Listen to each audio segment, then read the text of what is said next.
श्री स्वामी समर्थ.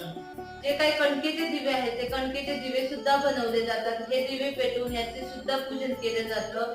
आणि ह्यातला एक दिवा आपल्या घरात जे काही लहान मुलं आहे, मुलगा असो किंवा मुलगी असो, असं म्हणतात की मुलगा हा वंशाचा दिवा असतो, पण मुलगी ही दोन्ही घर उजळून टाकणारी पंथी असते. म्हणून मुलगा मुलगी असा भेदभाव न करता त्यांच्यावरून हा जो दिवा आहे कणकेचा दिवा ओवाळून त्यांचंही पूजन करायचं.